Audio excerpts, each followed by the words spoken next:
Thanks to Sana Skin Studio for supporting the No podcast. Sana is a skin studio that is shifting the relationship with your skin and your products through goal-driven facials, real guidance, and clean skincare. Stay tuned for our promo code so you can receive $25 off of your first facial at Sana Skin Studio. Welcome to the No podcast with me, Nikki Spo. What is up, my loves? You are listening to The No with me, Nikki Spo. I woke up really excited this morning because I get to interview Divya Gugnani, who is the co-founder and CEO of Wander Beauty. So I had the pleasure of moderating the Herd's Beauty for Breakfast panel several months ago, which included Divya. And it didn't take me long to become a mega fangirl, okay? Divya is impressive, but she's also mega down to earth, relatable, and super fun. So, Divya is a Harvard business grad who left her career in investment banking and private equity to build a popular online fashion destination, which she sold to QVC in 2012. Major. She then co-founded Wander Beauty, which is actually a makeup brand that I use, but most impressive in my opinion is that she uses her success to help other female founders of color. She's a fellow mama and the type of woman who makes everyone around her feel like the possibilities are limitless and that they can reach their goals. I'm here for it. So let's get started with Divya Gugnani. Divya Gugnani, what a dream. What a dream. I'm so happy to have you on The No, where we are telling the stories of women who are finding and celebrating their deepest inner knowing, and where we are inspiring other women to live lives of radical authenticity. So welcome, welcome, welcome, and bienvenidos a Miami también. You're a transplant, right? You moved here. Right. I am, and I'm so happy to be here. And by the way, I'm a fan of the podcast. And I've listened to episodes and I love it. So everyone needs to listen to, especially the one, the episode, there was a 2-part series on, what was it, your inner mom? Mother wound. Yeah, discovering the inner mother. Mother wound. Oh my God. That was that's a must listen for everybody. Thank you. So you moved to Miami. Who, what, when, where, why, and how? How do you like living here? Tell me about your transition to what we call in Miami, the dirty South. You know what's so amazing is that everybody has a happy place. Miami was always my happy place. I have no family here. I had no ties here, but I was born in Springfield, Illinois, grew up in New York, lived in New York my whole life, went to Cornell undergrad, went upstate for a little while, did my master's at Harvard, was in Boston for a little while, lived in California for a little while. The reality is I kept coming back to New York. And I love New York, don't get me wrong, but it's hustle, it's bustle, it's 7 days a week, social commitments and working, and no me time and no healthy living. And every single time I would come to Miami, the stress of Manhattan used to melt off my body. I don't know how to explain it. The plane would land, I would set foot in Miami International Airport, and all of a sudden I would be a refreshed, renewed human It's the humidity, by the way. You're melting because of the humidity. It's just and I love the humidity and I love the weather and I love warm weather.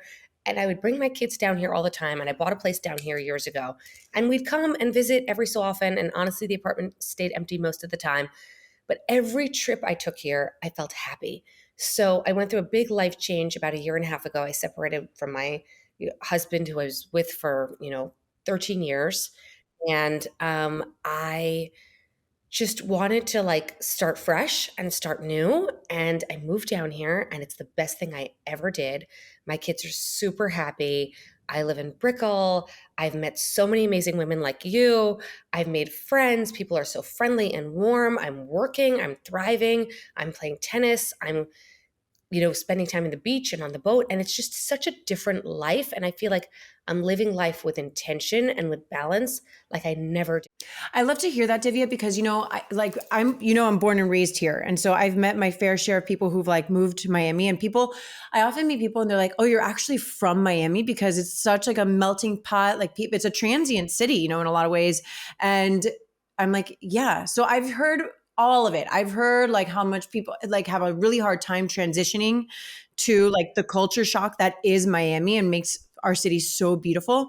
And I've heard of like the stories like yours, like people just love it where they feel like they're finally at home.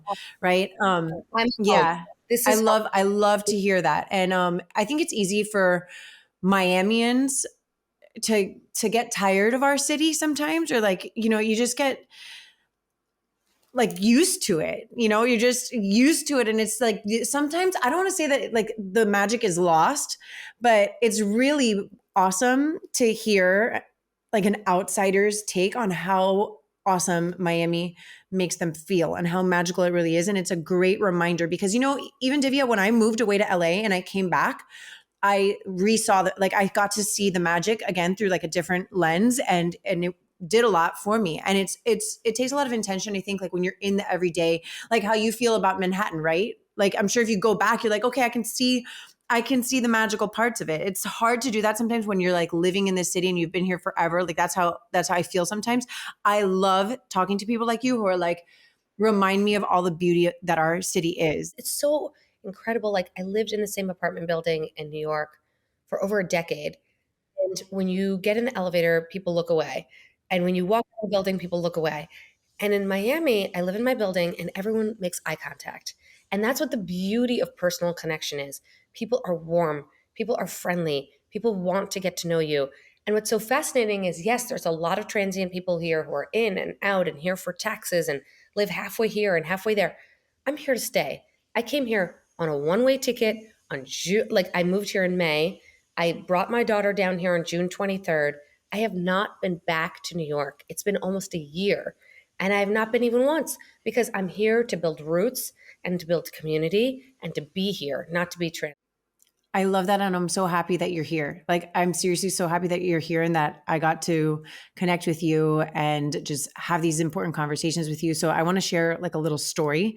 The first time we met was when I moderated that panel for the Herd's Beauty for Breakfast event at Soho House. And you were on the panel and we were discussing like all things beauty and tech. Fast forward, you invited me to be on like a group chat of women. Like, pause for a second. Like anyone who knows me knows I loathe group chats. Like there's nothing I dislike more than a group chat. Me too, by the way. You do? Me too. I'm the same way. I actually really, and I'm silent on group chats and I mute them. I never respond to anything. Don't take it personally. I don't wish everyone happy birthday on the group chat. I get so overwhelmed. I'm like, I don't know. My phone is pinging way too much. I silence them too. And I'm like, I'm like a cat about it. I'm a cat. I'm like, I'll just come on over here. Like when I love these women and I love getting them together for dinner sometimes. So I just do it. You were so good at it though. Okay. So like also like, I don't know that you would pick up on this, like when we hung out, but like I have social anxiety. Okay. Like I have social anxiety chatting with people that I don't know. And especially like being in large groups of people I don't know. Okay. Well, you scheduled a ladies' night dinner and like pushing through all of my fears, I said I would go. Like this is stuff like, how could you know this, right? So BTS, like behind the scenes, I'm legit sweating, like driving to this dinner at Dirty French that we went to. I'm like, I know you. I don't know, there must have been like 8 women, and I only knew you, not even that well, and like the other woman who I had become like casually acquainted with. So I'm there like walking in, and I'm nervous. I don't know anybody, and I wound up sitting next to another wonderful woman. And like, this has not been my experience. Like I felt instantly welcomed by this group of women that you had curated. Okay. And I think that's you. Like you are a great connector. Like that's, everybody was there. And I remember them asking me like, okay, well, how do you know Divya? How do you know Divya? How do you know Divya?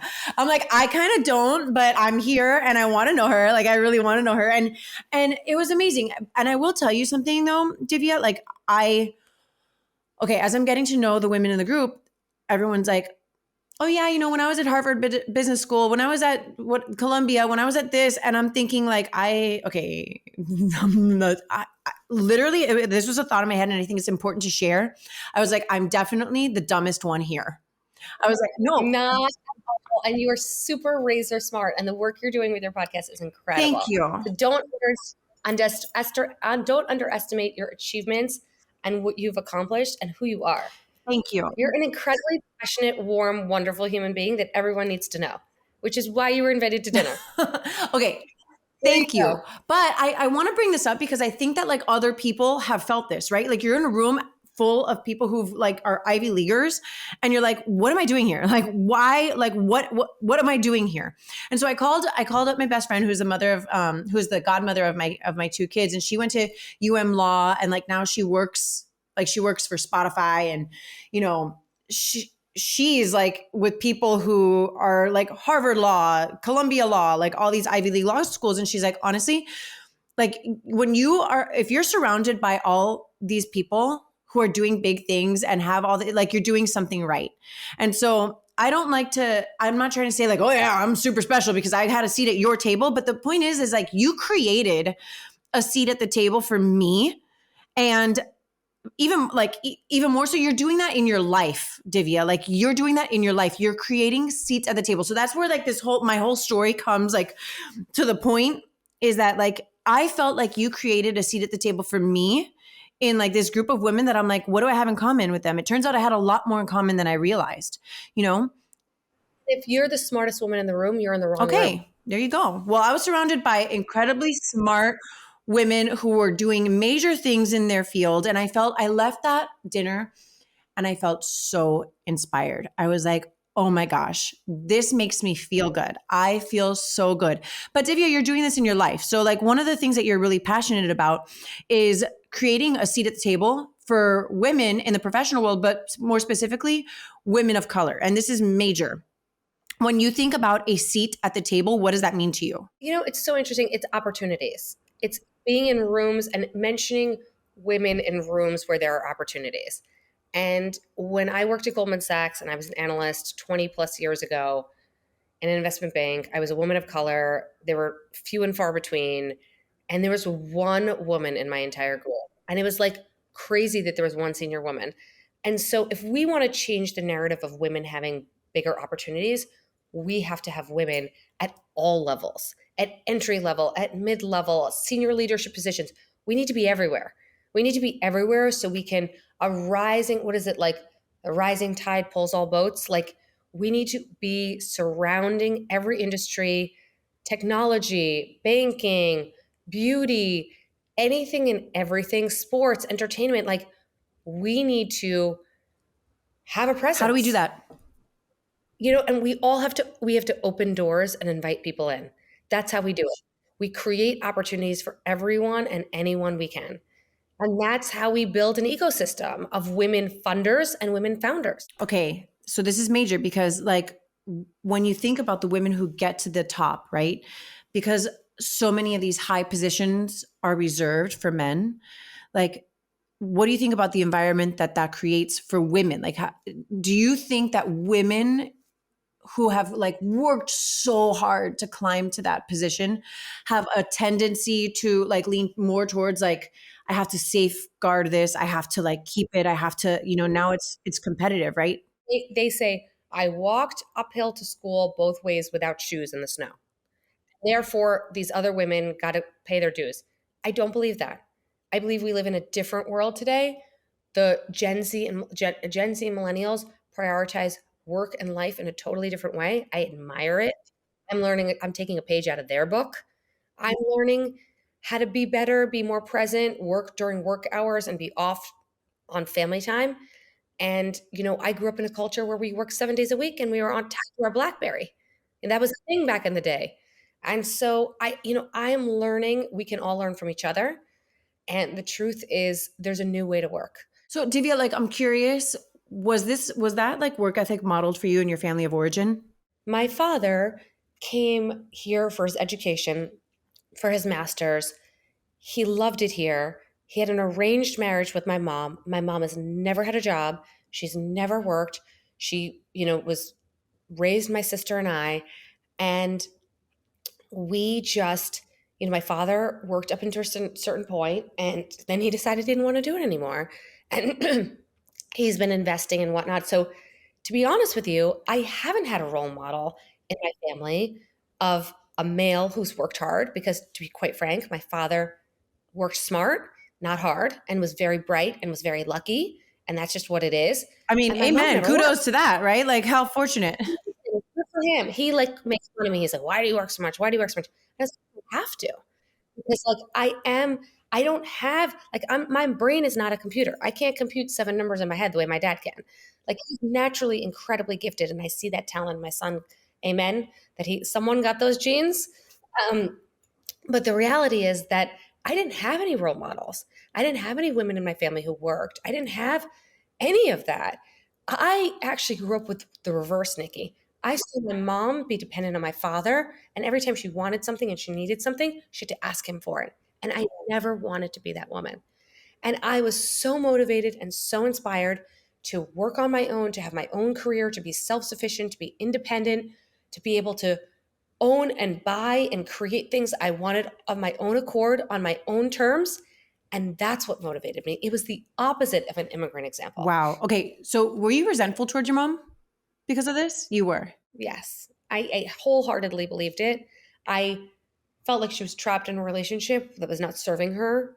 My parents had been together 50 years. They're like, they have a very challenged, quite to be totally open, they have a very challenged relationship. It has weighed on me heavily my whole life. I think it's been a source of my own challenged relationships to a certain degree. And I just, what can I do? I can only learn from it. And I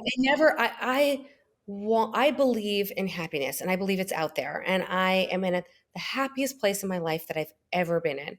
And it took me so many years to get here, and so many mistakes and missteps. And, it's okay. We all have our journey. We can learn a lot from what we've seen happen before us, right? So we can look at our parents and other role models that we've had in our lives, whether they were role models that we wanted or role models by default, meaning like we had no choice, but they were there. Those were the examples that were set for us, and we can learn a lot. I agree with you. I want women to be empowered to make choices. We should be able to make choices about our body, what we want to do with it. We need to make choices about our career and our family. And we need to make those choices along partners that are supportive of our journey, just the way we're supportive of their journey. It's a two-way street. It's not a one-way street. And so, they have to support us. We have to support them. When you're in a relationship, the other person's working, they're traveling, you pick up the slack. But when you have to work and you have to travel, they have to learn to pick up the slack. And so, partnership is everything, and having the same values is everything. And that's where you see success in a relationship. I want to take a minute to thank our sponsors, Sana Skin Studio. The best way for me to describe Sana is that it feels like coming home. Unlike traditional facials, Sana's facials are rooted in education, and I love this so much. Every experience I've had at Sana has been a chance to learn more about my skin and its needs. I love that the facials are effective while also being accessible enough to be a monthly ritual rather than a yearly splurge. I'm honored to be able to provide our audience with a promo code. Use the code THENOGLOW for $25 off of your first facial at Sana when booking via sanaskinstudio.com. What are the ways in which women in these top positions, like we were talking about, we go back to that, but really like in any leadership position, like a mentor to other women, what are some of the best gifts that women can give each other in this sphere? To teach, to learn, and to inspire. I think they have to teach what they know to others so others can rise and build in their career. They have to learn simultaneously from people around them, be self-aware. We don't know everything. I'm learning from people around me who have 1 year experience or 2 years experience or 20 years of experience. Peer mentorship is underrated. Mentorship from people who are junior to you is actually underrated. There's a lot you can learn. And, and normalize that. And the reality is, and inspire people. Like, you can have it all. You just can't have it all at the same time. What's the biggest thing I've learned? Gratitude. Yeah.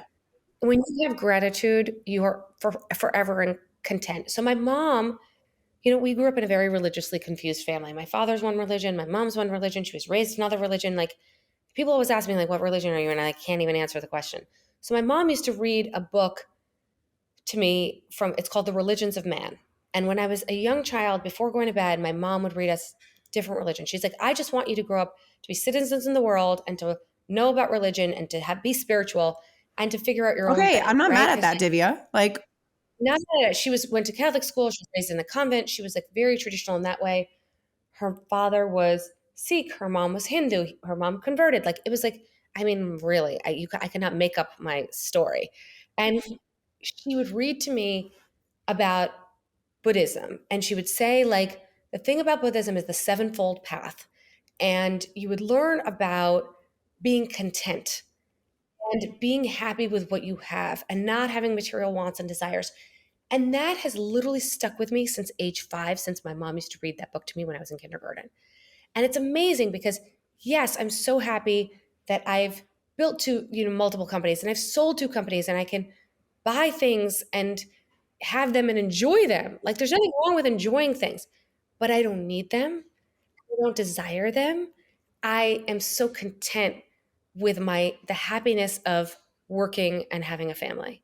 It is really drives my contentment every day. And I'm grateful for the sunset that I see every day from this living room. It's hard to do that, like because life gets so busy and so much, and there's just so much happening.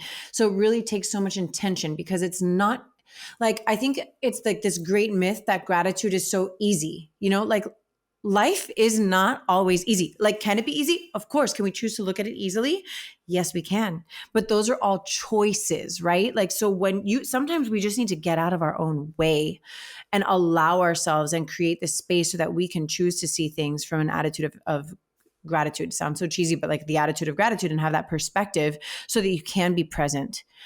Because when you're in the rut of life, it's not easy to be like, okay, I'm just going to be grateful for all like the chair that I'm sitting on. It's not, because you're like, holy shit, like my life is up in arms.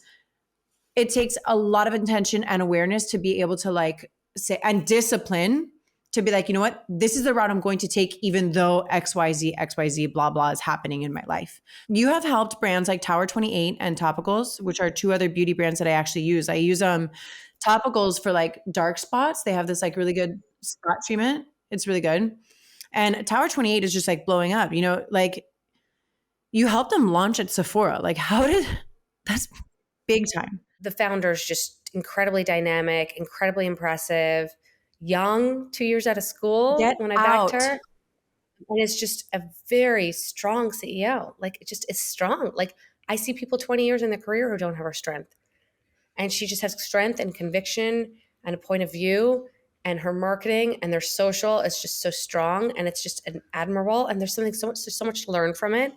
Amy at Tower 28, is of my genre, mother of three kids, and has had a full career in beauty and is really crushing it. And is just, changing the narrative around sensitive skin, and is just launched a serum, which is super exciting. And it's fascinating to work with other entrepreneurs and to learn from them and to grow with them and to give them advice and help them go through growth challenges. It's really a partnership. It really is. And that's what I do through my fund, Concept to Co. And I really enjoy it. I love investing in people and brands and building alongside them. How did you transition into that position? So I've been doing it forever. So that's so fascinating. I'm investing for 22 years. I've invested in 75 companies. That's a lot. It's crazy. And a lot of them have gone public, which is crazy. Like Pinterest went public, Shopify went public, Dollar Shave Club sold for $1 billion. Like, so it's been an amazing journey for me. So I started my career in investment banking. I worked in private equity. I invested in late stage businesses. I worked in venture capital. I invested in early stage businesses. Then I took a leap over and became an entrepreneur. And I always invested in businesses because I was trained as an investor. And that's what I did. And so whatever personal money I had, I invested it. And then when I started amassing that personal money, I created a fund. And then I sold 2 companies and I put more money into the fund. So I continued to build the ecosystem and vote with my wallet by purchasing brands with intention that reflect my values and my purpose, but also by investing and building companies that reflect my purpose and my values. So, with my fund Concept to Co, I've invested in so many companies along the way, and I've seen them grow and build and exceed the heights that I've exceeded as an entrepreneur, which is so fascinating. And I build my company Wander Beauty at the same time, which I'm super passionate about and I love. And it's amazing to see us grow and grow domestically and internationally and flourish. So it's really just, it's an ecosystem. I invest, I build my own brand. We all help each other, and we all create seats at the table for each other. I think we need more people like you in the world who are doing that for other women. No, seriously, because like I think it's such a competitive world, you know, and it's easy to like look at other people and say like I'm just going to go against that even if you're doing the same thing. You know, like it's just so competitive. And I even think about that like in terms of my podcast. I'm like, who I had to like reframe my thought process of like, who do I want to be better than? Right? Like which podcasts do I want to be better than? And then I had started to think about it as like, we can all be really fucking good. Like we can all be really good because there's enough wealth at the top for all of us women to make a difference and be successful and have an impact. So I love what you're doing with Wander Beauty. I love your products. And by the way, thank you so much for gifting some of the beauty items to my friends, the Miami Heat dancers. So great. What is your star product and why?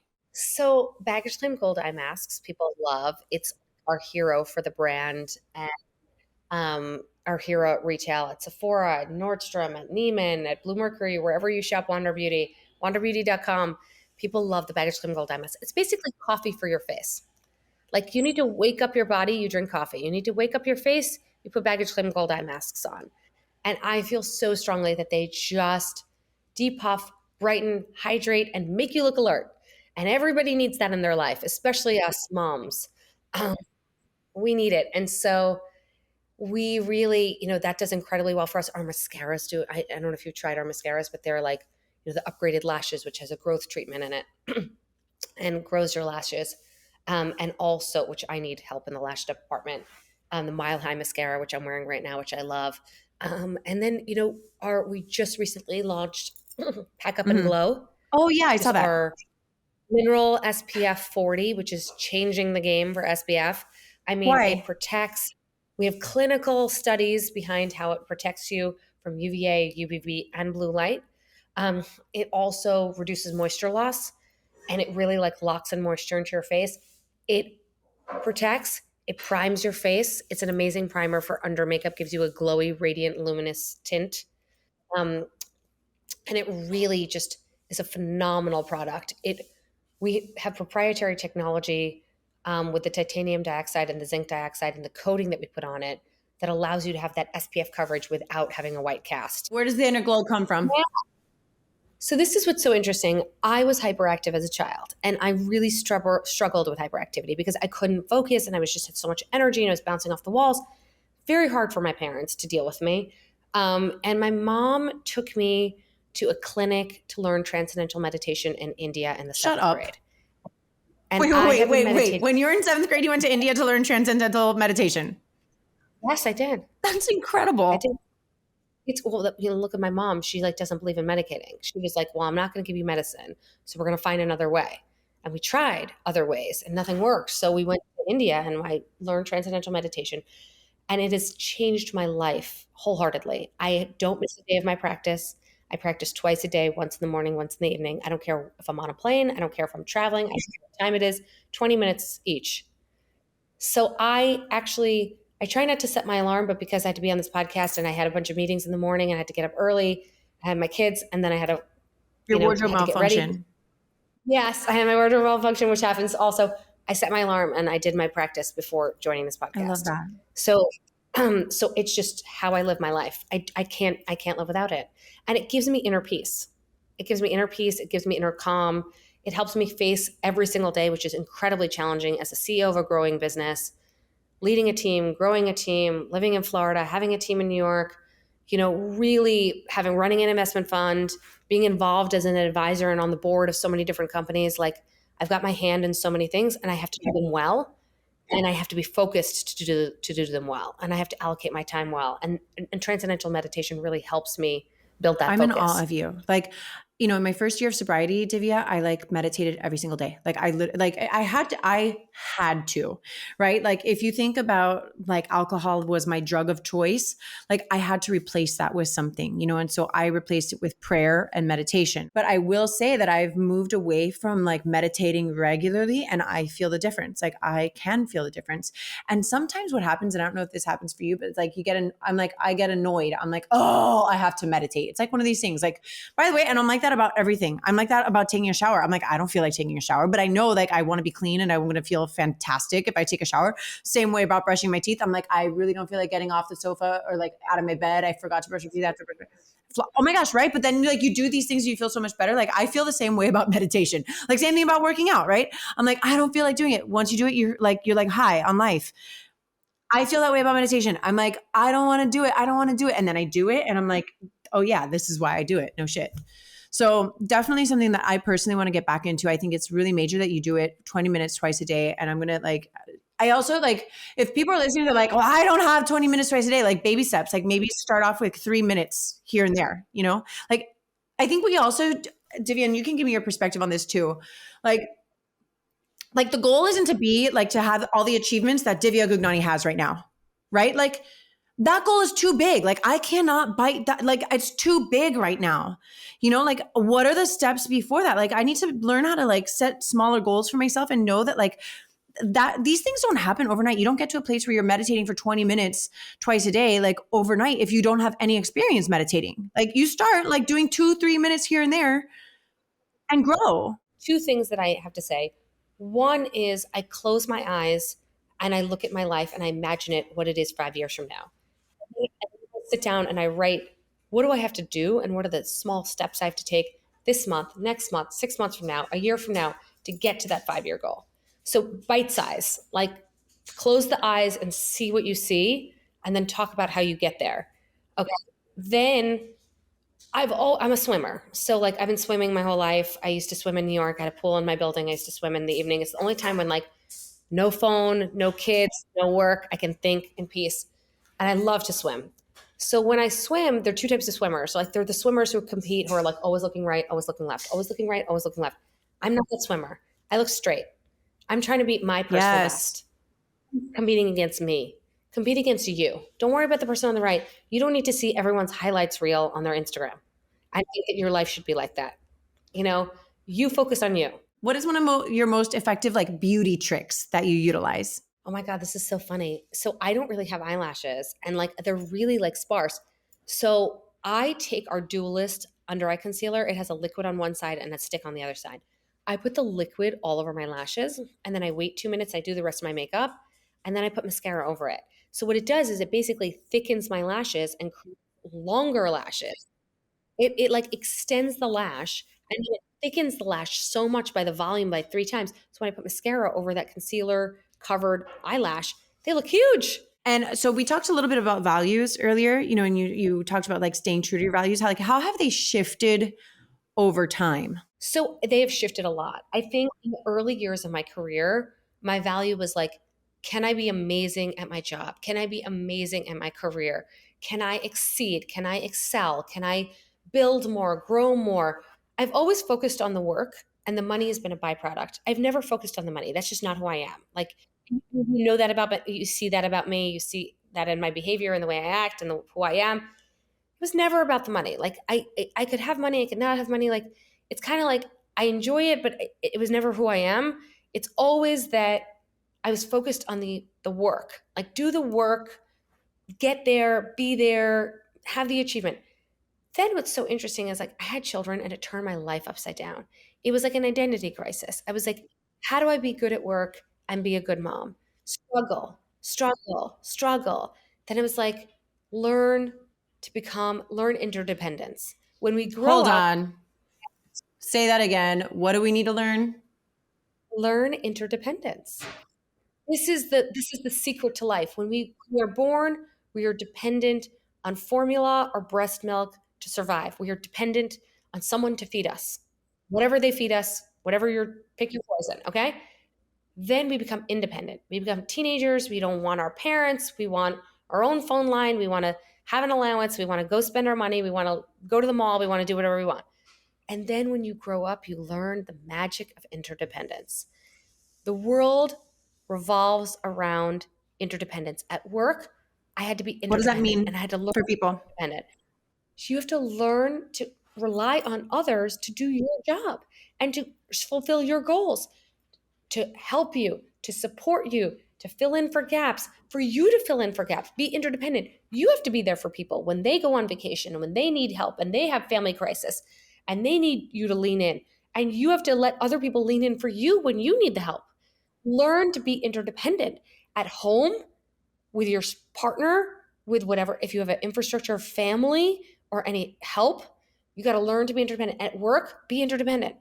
Learn interdependence. That's the magic of being good at being good at everything and being a successful career mom. Social media has had the big message is like social media can have a really negative impact on people, especially teenagers, right? And children. But how do you feel about social media as a whole, and how can we use it to our advantages as business owners, but also as individuals? So I think as a business owner and as an entrepreneur, it's an amazing tool. It allows you to connect with your customers instantaneously. I want feedback on a product, I can post something on Wander Beauty IG stories. I want feedback on what to create next. I can leverage the power of community is at your fingertips with social media. Enjoy it, embrace it, use it as an entrepreneur. As an individual and as a mom, it's amazing. Like, what do I do for summer camp for my kids? I want to go on a vacation in August. Where should I go? Like, power of community at your fingertips. Amazing. I struggle with the sharing piece. I am naturally not an incredible sharer of my life. I've learned to become more extroverted over the years. I feel like there's a lot of judgment. I was actually posting something about my kids on Saturday morning that I like leave breakfast for them out and I let them like do their own breakfast because mama needs to sleep in on Saturday morning and can't function. I work all day. I wake up every morning, and on Saturday, like, I don't want to wake up. I don't want to wake up and give breakfast. I like have a system. My kids help themselves. Like, they go in the fridge, they get the milk. Like, I leave it in a cup instead of the container, whatever it is. And some mom like wrote me on Instagram saying that, why am I using plastic utensils for my kids? And Oh my gosh, of the whole thing. and I was like, because it was actually a plate that was like IKEA plastic set that I have that is like plates and cups for my kids. And she's like, why are you not using steel? And and it was like, why don't you use eco-friendly dishes? And like, point noted, but like, there's so much judgment in social media. And so it like shies me away from sharing so much. Cause like, I don't like to be judged constantly. And so it's tricky. Like, and you just have to you have to be comfortable in your own skin and have conviction. I do think a lot of children, boys, girls, gender unidentified, are struggling with putting content out there and getting likes and feeling the sense of validation and not validation. And this idea of like, I can make money as a TikTok star or as an Instagram star, and I don't need to go to college and I don't need to work. And that's a path for people and it works for them. And I'm not denying it, but it doesn't work for everyone. And so I think that there's just so much. My son is like, well, why do I need to go to college? I can just make TikToks. Like, he says this to me at age 10. And I was like, a small percentage of the world can do that and be very successful at it, and it works out for them. But Like that's being a not for professional everybody. athlete, or, yes, like work your butt off, like try to be, Yes. do creative things, like put together cool videos, but Yeah. like also pay attention in school and Right. make sure that you're like, what's going on. 100%. And don't be driven by Fame. Yeah. affirmation from others. There's too much emphasis in social media of affirmation from others. And I want to treat my kids in a way where they realize they are Yeah. enough. You're Yeah. enough. You are who you are. Be who you are. Be authentically yourself. Put out things that you feel reflect you. Don't worry about what's going to get more likes. Don't worry about what's more popular. Be you, do you, and put affirmation aside. What is some of the best business advice that you have ever received? Just do it. Literally, like, it's the best business advice. We think about so many things as women. We weigh the pros and the cons, and we don't want to fail. We don't take risks. Like, just do it. What's the worst thing that happens?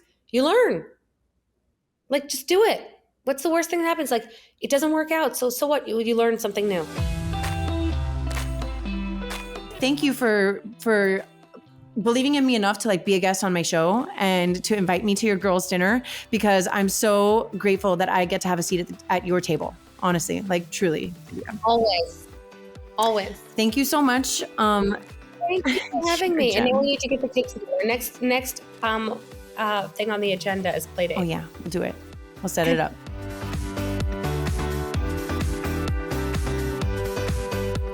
This podcast was brought to you by Sana Skin Studio. Be sure to use my code, TheNoGlow, for $25 off of your first facial at Sana when booking via sanaskinstudio.com.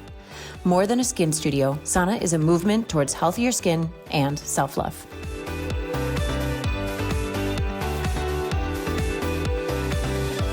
Thank you so much for listening to The Know. If you loved this episode, go ahead and share it with a friend. Words are so powerful, and someone may need to hear what we covered today. And if you really loved this episode, please take a moment to rate the show and leave a review. Your comments are so important and valued, and they give other listeners insight on what to expect on The Know. You can connect with me personally via Instagram at Nikki Sap Spo and The Know with Nikki Spo. My hope for you today is that you are fearless in looking inward so that you can be your highest, most authentic self and go after the life of your dreams.